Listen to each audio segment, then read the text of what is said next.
The dining room at Dad's house had never felt smaller than it did that Thanksgiving afternoon, with 14 family members gathered around the mahogany table that had witnessed 30 years of holiday celebrations. The afternoon sun streamed through the bay windows, casting long shadows across the carefully arranged place settings and the centerpiece Mom had spent hours perfecting. I sat in my usual spot near the kitchen door, picking at my mashed potatoes while Dad held court from the head of the table. At 58, he still commanded the room with the same authority that had made him one of the city's most successful cardiologists. His voice carried the weight of someone accustomed to delivering life-changing news to patients and families. "Maria's doing exceptionally well at her pediatric practice," Dad said, gesturing toward my older sister with obvious pride. 300 patients, 2 associate doctors, expanding into a second location next year. She's following the family tradition of excellent medical practice. Maria smiled graciously from her position of honor at Dad's right hand, her blonde hair perfectly styled despite spending the morning helping Mom in the kitchen. "Thank you, Dad. The practice has been very rewarding. We're seeing children from 3 school districts now. And Carlos," Dad continued, turning to my younger brother, "just made partner at his law firm. Youngest partner in the firm's history, following in his uncle Roberto's footsteps in building a prestigious legal career." Carlos raised his wine glass modestly, his law school ring catching the afternoon light. "I've been fortunate to work with excellent mentors. The corporate litigation department has grown significantly this year. Success runs in this family," Dad said, looking around the table with satisfaction at the assembled doctors, lawyers, and business owners.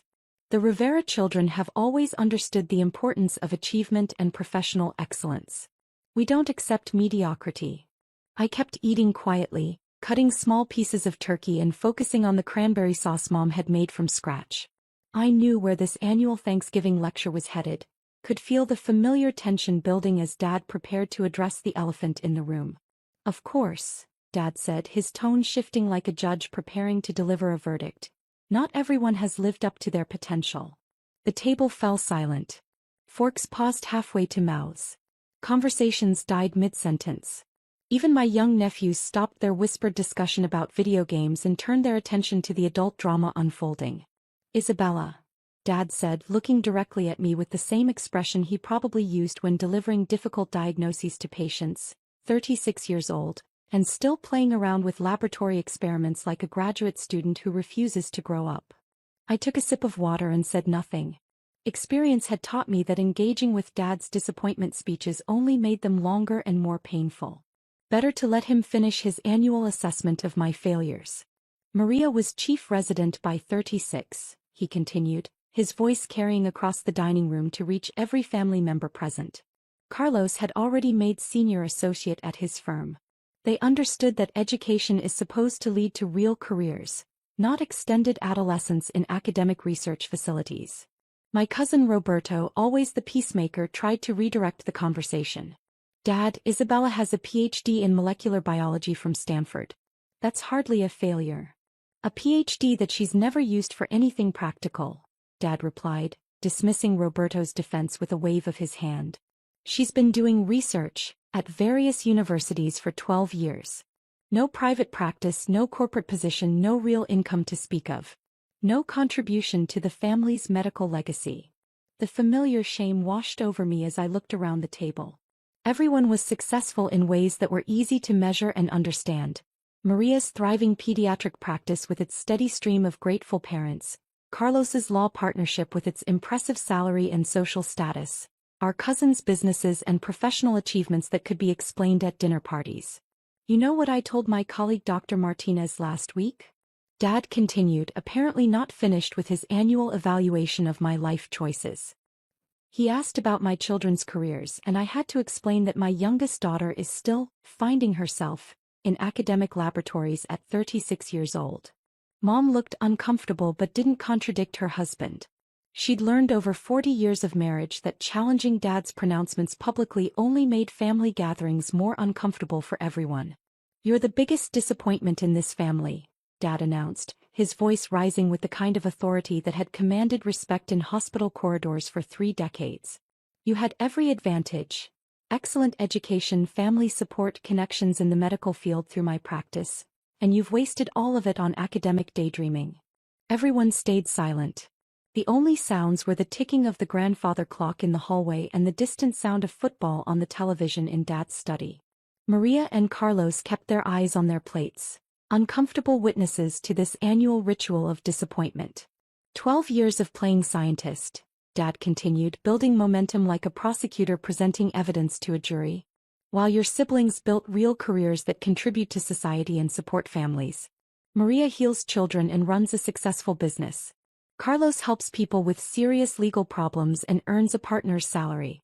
You grow bacteria in petri dishes and write papers that 5 people read. My phone buzzed on the table beside my water glass. The caller ID showed, Harvard Medical School. I glanced at it and let it ring, not wanting to give Dad additional ammunition about my inability to maintain professional boundaries. See? Dad pointed at my phone as if it proved his point. She can't even afford to keep it on silent mode. Probably some university administrator calling about unpaid lab fees or telling her that her grant funding has been cut. A few nervous chuckles rippled around the table. My Aunt Patricia smiled sympathetically, the same expression she'd perfected as a nurse before marrying into the family. My phone buzzed again. Same number. This was unusual. Harvard Medical School didn't typically call repeatedly unless something urgent was happening. Isabella, Mom said softly, her voice barely audible above the tension in the room. Maybe take that outside? We're trying to have a family dinner. It's probably her research supervisor, Dad said with theatrical disappointment, calling to tell her that her latest experiment failed and they're cutting her grant money. Another setback in her endless academic career. Or maybe they need someone to clean the lab equipment, Carlos added with a smile that was meant to be supportive but came across as patronizing. The phone buzzed a third time. Harvard Medical School again. My curiosity overcame my caution about giving Dad additional material for his disappointment lecture. You know what? I said, reaching for the phone. Let me just take this quickly. Perfect, Dad said, gesturing grandly to the assembled family. Let's all hear about Isabella's latest academic setback. Maybe they're offering her a position cleaning test tubes at minimum wage. More laughter around the table, though most family members looked uncomfortable with Dad's increasing sarcasm. I answered the call and put it on speaker since everyone seemed interested in my professional failures. Dr. Rivera speaking. Dr. Rivera. An excited voice filled the dining room, cutting through the family tension like a knife. This is Dr. Patricia Chin, Dean of Harvard Medical School. I apologize for calling during the holiday, but I have absolutely extraordinary news that couldn't wait. The entire table went quiet. Dad's fork stopped halfway to his mouth, a piece of turkey suspended in midair. The silence was so complete I could hear the neighbor's dog barking 3 houses away. What can I do for you, Dr. Chin? I asked, trying to keep my voice steady as if receiving calls from Harvard Medical School deans was routine. Dr. Rivera, I'm calling to inform you that the Nobel Committee has requested a formal interview regarding your groundbreaking research on targeted cancer immunotherapy. Your revolutionary work on personalized T-cell modifications has been nominated for the Nobel Prize in Physiology or Medicine. Dad's wine glass slipped from his hand, spilling Cabernet Sauvignon across Mom's white tablecloth. The red wine spread like blood across the linen, but nobody moved to clean it up. Everyone was staring at my phone as if it might be playing some elaborate practical joke. The Nobel Committee? I said, my voice barely steady as the magnitude of Dr. Chen's words hit me. Dr. Rivera, your research has revolutionized cancer treatment in ways the medical community hasn't seen since the development of chemotherapy. The clinical trials you've been leading have achieved unprecedented success rates in treating previously terminal cancers. Children who were given weeks to live are now in complete remission thanks to your T-cell modification protocols. Maria was staring at me with her mouth slightly open, her pediatrician's training allowing her to immediately grasp the implications of what she was hearing. Carlos had set down his fork and was leaning forward, straining to catch every word. Dr. Chin, when does the Nobel Committee want to schedule the interview? I asked, trying to maintain professional composure while my entire family listened to every word. Next week if possible. Dr. Rivera, I need you to understand the magnitude of this recognition. In the past 50 years, fewer than 20 researchers have been nominated for Nobel Prizes based on cancer immunotherapy work. Your research represents a fundamental shift in how we approach cancer treatment. I understand the significance of the nomination. Dr. Rivera, your research hasn't just advanced scientific knowledge. It's literally saving lives every day. Children with acute lymphoblastic leukemia who had no hope 6 months ago are now playing soccer and attending school because of your T-cell modification protocols. Families who were planning funerals are now planning graduations. Roberto was frantically Googling something on his phone, his fingers shaking as he typed my name into the search bar. The press conference announcing your Nobel nomination is scheduled for Monday morning at 10 a.m., Dr. Chen continued. Harvard Medical School is honored to host the announcement, given your primary affiliation with our research program and the Dana-Farber Cancer Institute. I'll be there, Dr. Chen. Outstanding. And Dr. Rivera? The entire international medical research community is talking about your work. You've changed the future of cancer treatment. The modification techniques you've developed are being implemented in hospitals across 37 countries. Thank you, Dr. Chen. I'll see you Monday morning.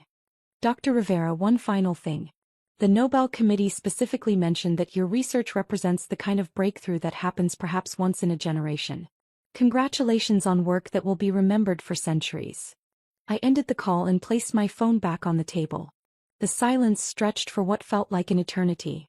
The red wine stain continued to spread across the tablecloth, creating abstract patterns that nobody noticed. Finally, Roberto found his voice. Isabella, you've been nominated for a Nobel Prize? It appears so. For cancer research? Maria asked, her voice weak with shock. Targeted immunotherapy, I said, trying to explain complex science to a room full of stunned family members. We've developed methods for modifying patients' own immune cells to recognize and attack specific cancer cells. Instead of using chemotherapy that kills healthy cells along with cancerous ones, we reprogram the patient's T cells to become precise cancer-fighting weapons. Carlos was reading over Roberto's shoulder as he scrolled through search results. Isabella, there are dozens of articles about you. Dr. Isabella Rivera's revolutionary cancer treatment shows 94% success rate in clinical trials treating terminal pediatric leukemia. The clinical trials have been very promising, I confirmed, understating what had become the most successful cancer treatment protocol in medical history. Dad was staring at me like I was a complete stranger who had somehow appeared in his daughter's chair. Isabella, you're conducting clinical trials for cancer treatments? For the past 4 years. We've treated over 300 patients with various terminal cancers, mostly children but also adults with aggressive forms of leukemia, lymphoma, and other blood cancers. The success rates have exceeded our most optimistic projections. Mom was crying quietly, tears streaming down her face as she realized what she'd been hearing. Isabella, you never told us you were working on cancer cures. I tried to tell you about my immunotherapy research, I said gently. Every time I mentioned T-cell modifications or clinical trials, someone said I was playing with test tubes or wasting time on theoretical nonsense that would never help real people. The memory of years of dismissal hung over the table like smoke from a fire that had finally burned itself out. But Isabella, Dad said, his voice barely audible, if you're nominated for a Nobel Prize, that means. It means her research is being recognized as potentially the most important medical breakthrough of our generation, Maria said, reading from Roberto's phone with growing amazement. Maybe of the past 50 years. Isabella, Carlos said quietly, his lawyer's training helping him process information quickly. This article says you're the lead researcher at the Harvard-MIT Cancer Immunotherapy Consortium. I direct the research program, yes. We have laboratories at Harvard Medical School, MIT, and the Dana-Farber Cancer Institute. About 200 researchers working on various aspects of immunotherapy development. And you've published over 40 peer-reviewed papers on cancer immunotherapy? 47 as of last month. The latest was in the New England Journal of Medicine, documenting our success with pediatric acute lymphoblastic leukemia. Roberto was reading more search results aloud, his voice filled with increasing awe. Dr. Isabella Rivera, 36, has emerged as one of the world's leading experts on personalized cancer immunotherapy. Her research team has developed treatment protocols that have achieved unprecedented success rates in treating previously incurable cancers, offering hope to families who had exhausted all traditional treatment options. But Isabella, Dad said, struggling to process information that contradicted 12 years of assumptions, we thought you were just doing basic research in university labs. I conduct advanced clinical research at some of the most prestigious medical institutions in the world, I said. The playing with test tubes you've been dismissing is actually developing treatments that save people's lives. We've moved far beyond basic research. We're treating actual patients and seeing them recover from cancers that would have killed them 6 months ago. How many lives?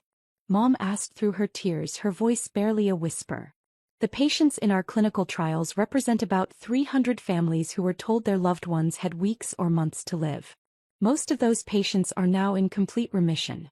We've had 94% success rates with pediatric leukemia, 87% with adult lymphoma, and 72% success with aggressive solid tumors. The table was completely silent as everyone processed the magnitude of what they were hearing. Isabella, Maria said, her voice thick with emotion as her medical training helped her understand exactly what those numbers meant. I'm a pediatrician. Do you have any idea how many children I see with terminal cancers? How many families I've had to give devastating news to? Our pediatric trials have been particularly successful. Childhood leukemia response rates have been over 90%. We're literally taking children who are dying and giving them their whole lives back. You're saving children's lives, Maria whispered, tears starting in her eyes as she thought about all the families who had sat in her office receiving terminal diagnoses. We're developing treatments that give families hope when they previously had none, I said. When a 5-year-old with acute lymphoblastic leukemia doesn't respond to chemotherapy, we can now reprogram her immune system to fight the cancer more effectively than any drug ever developed. Dad finally found his voice, though it came out cracked and uncertain. Isabella, why didn't you tell us? Why didn't you explain what you were actually working on? I looked around the table at 14 family members who had spent years dismissing my work as academic frivolity while I was literally developing cures for childhood cancer. Because every time I tried to discuss immunotherapy research, someone changed the subject to real careers or practical applications, I said. When I mentioned clinical trials, you said I should focus on seeing actual patients instead of theoretical research. When I tried to explain T-cell modification, Dad said I was wasting my education on laboratory games. But we didn't understand, Roberto said, his voice filled with regret. You didn't try to understand, I replied gently. You assumed that because my work didn't look like traditional medical practice, it must be less valuable than seeing patients in an office setting.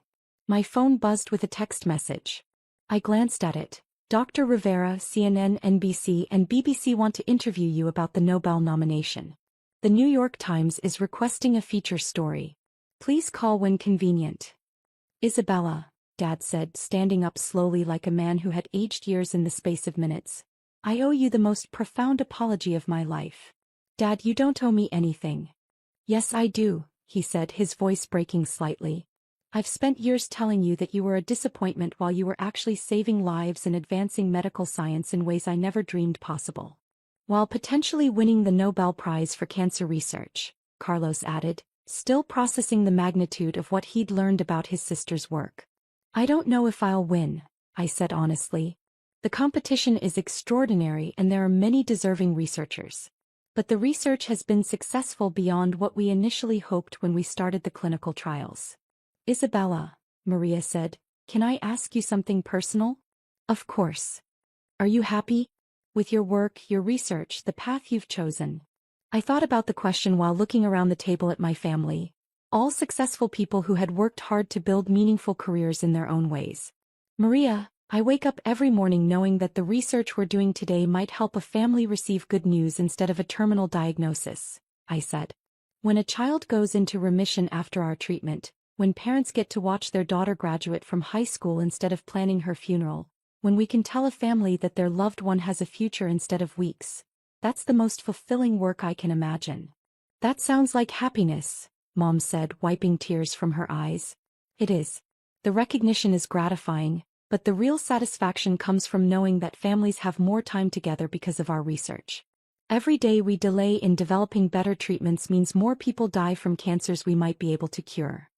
Dad sat back down and reached for my hand across the wine-stained tablecloth. Isabella, I'm proud of you. Not because you might win a Nobel Prize, but because you've dedicated your life to helping people in the most fundamental way possible. Thank you, Dad. That means everything to me. Can you forgive an old man for not understanding the importance of what you were building? There's nothing to forgive. You wanted to see me succeed, and success looks different in research than it does in traditional practice. You measure success by patients treated and income earned. I measure it by survival rates and families who get to stay together. The conversation continued for another 3 hours as my family asked genuine questions about cancer immunotherapy, clinical trials, and medical research. For the first time in 12 years, they were interested in understanding my work rather than dismissing it as academic waste of time. Isabella, Dad said as we cleared the dinner dishes together, I have one more question. What's that? The Nobel Committee interview. When will we know the results? Nobel Prizes are announced in October. The interview is just part of their evaluation process. They'll interview all the nominees and review all our published research before making their decision. And if you win? I thought about the patients in our clinical trials, the families who had received hope instead of despair, the children who would grow up because our research had given them a future. If I win, it means the medical community recognizes that personalized immunotherapy can fundamentally change how we treat cancer, I said. More importantly, it means more funding for research, more clinical trials, and more opportunities to help families facing terminal diagnoses. And personally? Mom asked. What would winning the Nobel Prize mean to you personally? It would mean that 12 years of work that people dismissed as playing scientist was actually building something that matters, I said. But honestly, the real victory happens every time a patient goes into remission. The Nobel Prize would be recognition, but saving lives is the actual work. 6 months later, I did win the Nobel Prize in Physiology or Medicine, sharing the award with 2 other researchers who had contributed to advances in cancer immunotherapy. The ceremony in Stockholm was attended by my entire family, including Dad, who told everyone he met that his daughter was saving children's lives through medical research. But the most meaningful moment wasn't the ceremony or the medal. It was 3 weeks after the Nobel announcement, when I received a letter from the parents of Emma Rodriguez, a 7-year-old who had been in our clinical trial 2 years earlier. Dr. Rivera, the letter read, Emma just started 2nd grade. She's playing soccer, learning to read chapter books, and driving us crazy with questions about everything. 2 years ago you gave us hope when we had none. Today you gave us our daughter's whole life. We can never thank you enough, but we wanted you to know that somewhere in Texas, a little girl is growing up because of your work. You didn't just save her life, you gave our whole family a future. At the Nobel banquet, as I sat at the head table wearing the medal that represented not just my research but the hope we'd given to hundreds of families, I thought about that Thanksgiving dinner when Dad had called me the family's biggest disappointment. Sometimes the most important work happens in laboratories where families can't see it, in clinical trials that take years to complete, in research that doesn't look like traditional success until the day it changes everything. And sometimes, if you're patient enough and committed enough, the world eventually recognizes that what looked like playing with test tubes was actually playing with the difference between life and death. But the real recognition doesn't come from Nobel committees or newspaper headlines. It comes from 7-year-olds learning to read chapter books, from families planning graduations instead of funerals, from children who get to grow up because someone believed that the most important work often happens where people can't see it yet.